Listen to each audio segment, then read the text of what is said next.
gonna stipple up here, so when you have a good two-hand grip, it's gonna give a reference point for your support side thumb. Okay, it's like, okay, it's happy there. A stipple underneath the trigger guard right here, but not all the way back, so it doesn't rub against your middle finger. It gets annoying if you're shooting high volume. It's not a big deal if you're only shooting like 100, 200 rounds a day, but if you shoot like two-day pistol course, it's gonna drive you nuts. You're gonna be bleeding by the end of the second day. So I'm gonna stipple up here so that when your support hand comes in, it's gonna be another reference point that you got a good grip and everything's where it's supposed to be. Okay, I'm gonna stipple all the way along here. I'm going to leave the little Glock ridges there because you want me to.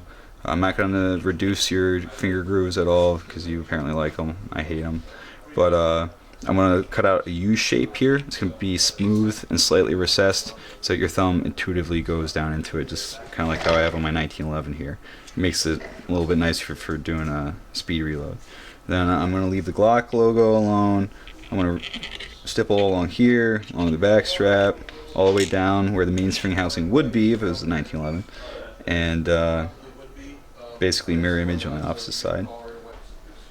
Alright, I'm here with Nate at Lanco Tactical, the stippling expert, and we're a couple days later here, and we're taking a look at the stipple job they did on my Glock.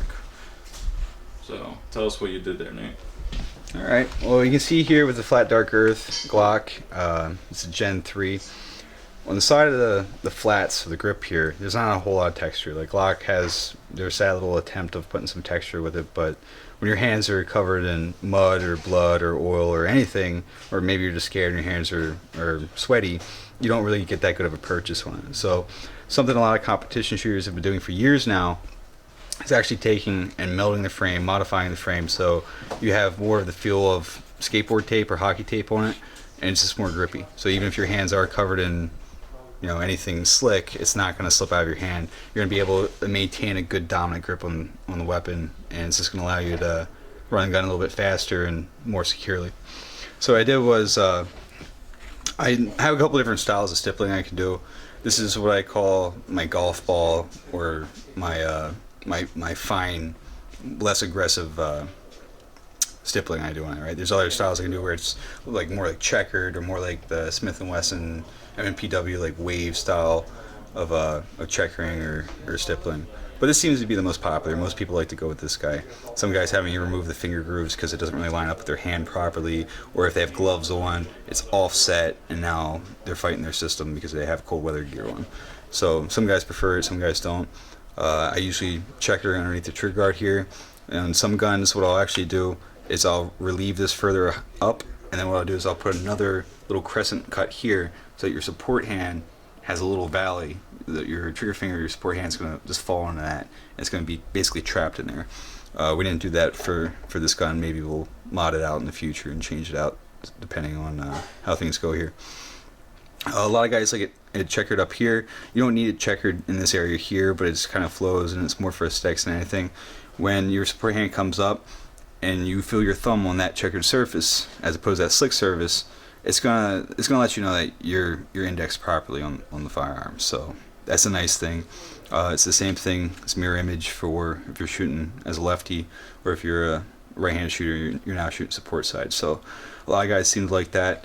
As a right-handed shooter or a left-handed shooter, finger straighten off the trigger till ready to fire. You feel that checkered area, that stippled area. You know that, hey, my finger's nowhere near the trigger because the trigger guard's nice and smooth. So I feel that this is textual indicator that my weapon is in safe condition.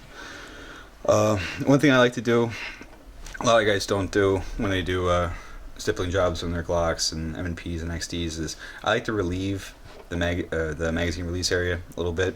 I actually remove material and then sand it down so it's smooth.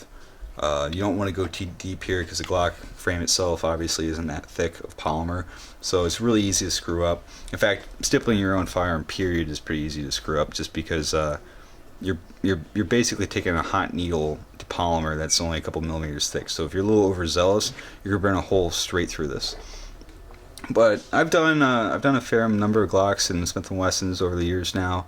Everybody's got their own preferences. Guys bring me pictures or email me pictures to, hey, can you do this? And I can. Like, I took a Glock 21 and actually cut the frame down and modified it so it would take Glock 30 magazines, but then you could also have the versatility of still going back to a Glock 21 mag.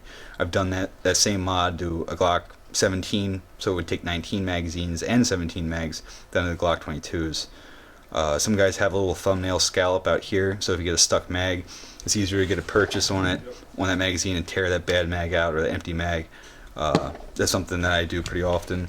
Another thing I do that a lot of other guys don't is I actually do like custom designs, custom logos. Like if anybody's ever seen my girlfriend's Glock, she has the unicorn on both sides of her gun because she likes unicorns. Unicorns always win. Anyway, what you can do is if you're interested in getting a stipple job, you just come down to Lanco Tactical. For a standard stipple complete frame job like you see like this, if you call ahead, I'll have it done in 1 day. So if you drop it off a Monday afternoon, you're going to get it back Tuesday morning. Alright, so depending on my backlog, generally I can get it done within a day. Usually within a week in worst case scenario, so it's not that big of a deal. If you have specific ideas about the texture and the style, I'll cater to that. If you want me to do a custom logo on the side like a unicorn or Pegasus or a wizard or something, I'm more than happy to cater to whatever you're into. So standard stipple job's $100. If you want something like a logo on the side, then that's going to be $150. If you want me to stipple the floor plate of your magazines, I can do that along with it. So like I said, just give us a call down here at Lanco Tactical, or stop in the shop and we can discuss your options with that.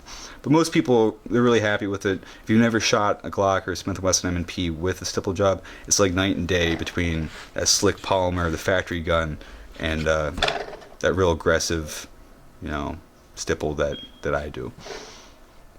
Yeah, and I'll go ahead and I'll put all the information down there. And the other thing that he did was he put my name in the magazine release, ambidextrous side. So. One last thing before we go, I was going to say that even with the stippling on the trigger guard, and even if I do the relief cut or anything like that, that's not going to affect how it fits any standard holster. It'll still fit the majority of custom holsters. Like me, I personally prefer Raven concealment holsters. I exclusively use their holsters as Kydex holsters. So really good company, really good gear. I don't want to spend all that money to get a custom holster made and then do a custom stipple job, and now my weapon doesn't fit back in the holster. So even with the Vanguard, which this is Vanguard 2 from Raven Concealment System, it's specific to Glocks. All Glocks have a standardized, standard format for their trigger guard. It's all the same size, so it doesn't matter what size Glock you have, the Vanguard will fit. But even with the stipple, you can see here with the Vanguard 2, that's very, very tight to the trigger guard. Even though I modded out the trigger guard, it doesn't affect retention at all. It's still in there nice and tight. It's not going to fall out. So if you're using the Raven Vanguard 2, you can rest assured that even with the stipple, it's going to work out for you in the long run.